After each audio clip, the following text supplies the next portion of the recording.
তো এখন আমি রান্নাঘরে চলে এসেছি, আর আজকে কিন্তু রান্নাটা আমি করব। মানে রান্নাটা বলতে সব পদ না, শুধু চিকেনটা আমি করব। তো মা সমস্ত কিছু গুছিয়ে দিয়েছে, পরিষ্কার করে চিকেনটাকে ধুয়ে ধুয়ে মশলা টশলা সবই করে দিয়েছে। মানে মা সব গুছিয়ে টুছিয়ে দিয়েছে, শুধু রান্নাটা আমি করব। চলো তাহলে শুরু করা যাক। তো রান্না বান্না দেখো আমি এখানে শুরু করে দিয়েছি। মানে প্রথমে আলুটাকে একটু সিদ্ধ করে নিয়েছি, যেহেতু মার আর কি সুগার আছে, তো আলু সিদ্ধ করেই চিকেনে বা যে কোনো তরকারিতে দিই।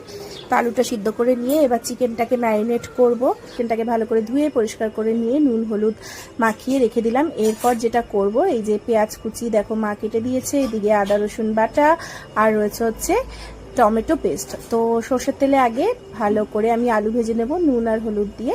তো আলু ভেজে নেওয়া হয়ে গেলে ওই তেলের মধ্যে তেজপাতা গোটা গরম মশলা দিয়ে কিছুক্ষণ নাড়াচাড়া করে পেঁয়াজটা যেটা কেটে রেখেছিলাম সেটা দিয়ে দিলাম। এখানে একটু বড় বড় করে পেঁয়াজ কাটা, তাতে কোনো অসুবিধা নেই, কারণ রান্না করতে করতে পেঁয়াজটা অলরেডি গলে যাবে।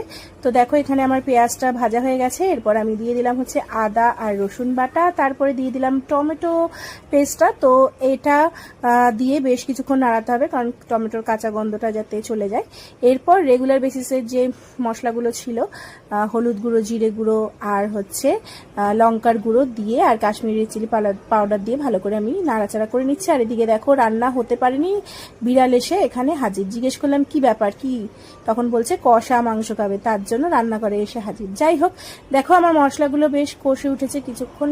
তারপরে দিয়ে দিলাম হচ্ছে ম্যারিনেট করে রাখা চিকেন দিয়ে ভালো করে কিন্তু ঢাকা চাপা দিয়ে কষিয়ে কষিয়ে অনেকক্ষণ ধরে কিন্তু রান্নাটা করতে হবে। তো দেখো আমার এখানে চিকেনটা কিছুটা সিদ্ধ হয়ে যাওয়ার পর আমি যে ভেজে রাখা আলুগুলো দিয়ে দিলাম, দিয়ে দেখো একদম রেডি আজকের এই কষা কষা চিকেন রেসিপিটা। কেমন লাগলো অবশ্যই